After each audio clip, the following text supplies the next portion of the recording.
For what seemed like the first time in his life, Lewis Curtis, a brave American fighter pilot, was experiencing something quite far from confidence.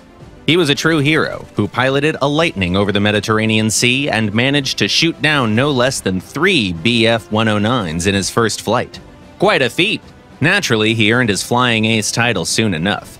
Then he won in a harsh fight against an Italian Folgore, knocked out a German bomber, and another fighter to boot. Next time, he was hit himself, got captured, but escaped and made it back to the Allies. He was sick and exhausted, but refused to go home. Having recovered, he got back to the front lines. That time, he piloted a Mustang over the Pacific. What an admirable type, wouldn't you agree? And then, he met this girl. Her name was Svetlana Shostakovich Brownell. She was beautiful, kind, smart, and talented, and she never lacked attention, even from men with much higher ranks.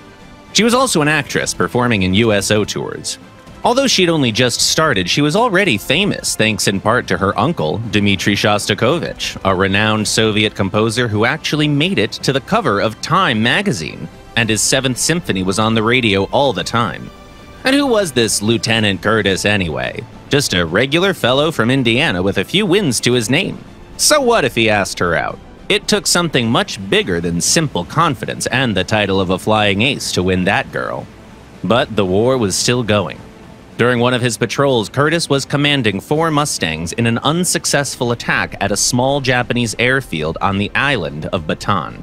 One member of his squadron received serious damage and had to make an emergency landing at sea. The lieutenant never intended to leave his fellow pilot behind. He was circling around him, providing cover and guidance for the rescue plane. Meanwhile, something truly odd was going on nearby. Curtis was heading back to his base when he spotted a C-47 transport flying. Wait, it was flying right at that Bataan Island, the one occupied by the Japanese. The lieutenant made a sharp turn and got closer. All his attempts to radio the transport failed. Curtis tried getting in front of the plane and rocking his wings to show the "follow me" signal, but the C-47 pilot was obviously lost and out of fuel. They probably planned to land on the closest airfield, never realizing they were flying straight into enemy hands. Knowing full well what horrors could await the crew and the passengers in that case, Curtis dared the unthinkable.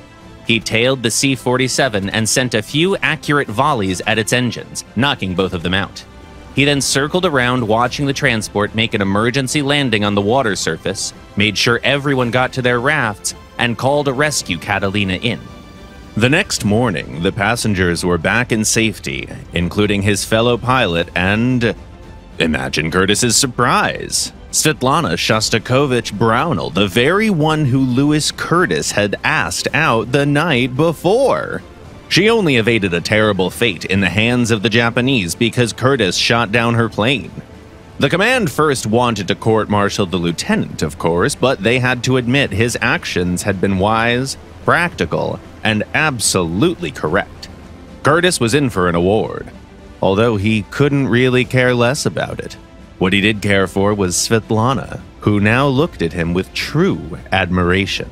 On the 2nd of April, 1946, they married, and they lived happily ever after. By the way, Curtis's Mustang is still exhibited in the Pima Air and Space Museum in Arizona, still rocking its victory marks. 7 German planes, 1 Italian, 1 Japanese, and 1 American. This is the story of a man who managed to shoot down his future wife and remain a hero.